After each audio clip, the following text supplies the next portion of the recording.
In this video, I'm going to show you how to control tween playback with basic methods like play, pause, reverse, and restart. Over here in CodePen, I have a demo that looks very familiar. We have a green thread here, but I've added navigation buttons for play, pause, reverse, and restart.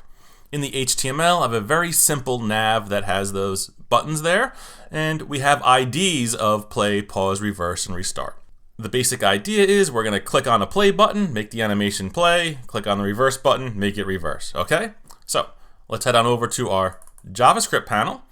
And here we have our animation. We're taking green, and for 3 seconds, we're moving his X to 600 with a linear ease. Let me just do a quick run, and we'll see how that goes. Thrilling, right? It's always fun to see something move. But I want to communicate with this tween when I press the play button. So the first thing I'm going to do is I'm going to add some boilerplate code here with my super paste that basically says that whenever we click the element with an ID of play, we're going to call a function, okay? So what are we going to do when we click the button?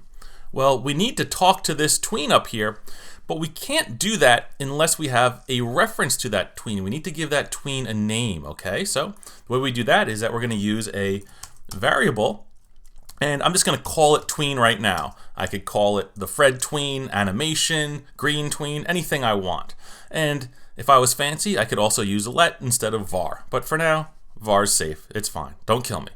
So here we go. We now have a reference to the tween that gets created when we call gsap.to. Inside the body of this function, I'm now going to say tween.play. Play is a method of the tween that we're calling. So when I run this right now, we're going to have a little issue. And that is that the tween is already playing, so pressing the play button isn't going to do anything. So that opens me up to discuss a quick little tip. If we want to start an animation in a paused state, we can do that like this. Inside of the constructor, I can add a paused special property and set it to true. Once I do that, when I run this now, you're going to see that the animation does not play until I click on the play button, and there we go. I'm controlling my tween. Now, in order to save space and be a little bit modern, I'm going to replace this function here with an arrow function, okay? And the arrow function syntax is going to look like this. Parens =, arrow. And what's nice with these is that if we have one line of code, we don't even need the curly brackets at all. I can get rid of this. So now I have everything on one line. Let me just be safe and test it. Our tween should still stop in the paused state. Hitting play is going to get it to play. If you need help with arrow functions, feel free to Google arrow functions. I know, I'm a wise guy. I'm going to take this block of code down here so that we don't have to spend the next 20 minutes watching me type things. I'm going to cut it out.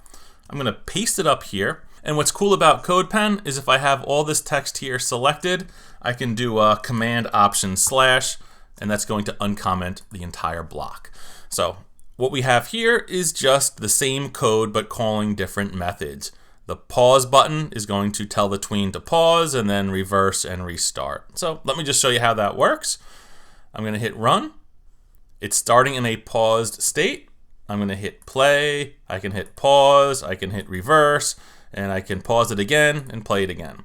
Now, restart is interesting and somewhat necessary because once an animation plays all the way to the end, remember back to the very beginning how I told you that tweens and timelines have a playhead? Well, right now the playhead is all the way at the end of this tween, and if I hit play again, the playhead has nowhere to automatically advance, okay? So one of the rules of GSAP is that tweens will not automatically restart when the playhead gets to the end. So that's why we have a specific restart method. That says, hey, wherever the tween's progress is at any point in time, if I'm reversing and I hit restart, boom, it says take the playhead back to a time of 0 and play forward. So when I'm at the end, restart is going to get me to play again. So hopefully what you see here is fairly intuitive. And what I'm going to do next is just take you on a very quick tour of the documentation because we're getting to a point in time now where I can't show you every detail about tweens and stuff. I just want to be giving you the basics to get you going, but I also want to give you the tools to learn more on your own. So in the next video, we'll head into the official GSAP documentation.